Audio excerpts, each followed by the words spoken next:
ভাবিলোঁ দুপৰীয়া ভাত পানীকেইটা খাইনো ঘৰত কি কৰিম, তাকে অলপ পথাৰৰ ফালে ওলাই আহিলোঁ। এয়া ঋতুৰাজ লগত আছে, এইফালে চাই দিয়া। ইয়াৰ মনটো মৰি আছে মানে। মায়ে কিবা ক'লে নেকি? গালি দিলে।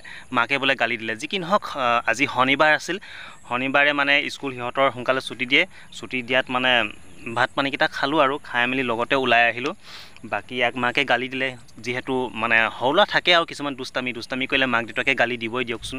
আৰু ময়ো সৰুতে দুষ্টামি আছিলোঁ যেতিয়া স্কুল পঢ়ি আছিলোঁ। আৰু সেইটো সময়ছোৱাত আমাৰ লগৰবিলাকে তেনেকুৱা আছিল। যেতিয়া আমি স্কুললৈ যাওঁ মানে গোটেইখিনি জাকে জুমে, তেতিয়া কাৰ ঘৰত মানে লেটেকু পনিয়ল আম আছে এইবিলাক বিচাৰি ফুৰোঁ আৰু জেওৰা ভাঙি কিনে পাৰি আনো মনে মনে। ঠিক তেনেকৈ স্কুল ছুটি হোৱাৰ পাছতো মানে তেনেকৈ মানে কাৰোবাৰ জেওৰা ভাঙি লেটেকু পনিয়ল আম কঁঠাল এনেকুৱাবোৰ মানে পাৰি খাওঁ।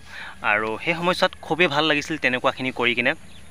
বাকীটো আজিকালি মানে ইহঁতৰ দিনত মানে এইবিলাক পাবলৈ নাই, যিহেতু আজিকালি মানে প্ৰত্যেকতে এইবিলাক অভাৱ হৈ গ'ল। মানে এইবিলাক বস্তু হেৰাই যাব ধৰিলে, আজিৰ তাৰিখত আপুৰুগীয়া বস্তু হৈ গ'ল। ক'লে বাকী যি কি নহওক, আমাৰ কপালত আছিল, ভাগ্যত আছিল। গতিকে সৰুকালৰ কিছুমান দুষ্টামি কৰিবলৈ পালোঁ আৰু সেই দুষ্টামিবিলাকৰ পৰাই বহু কথা শিকিও গ'লোঁ।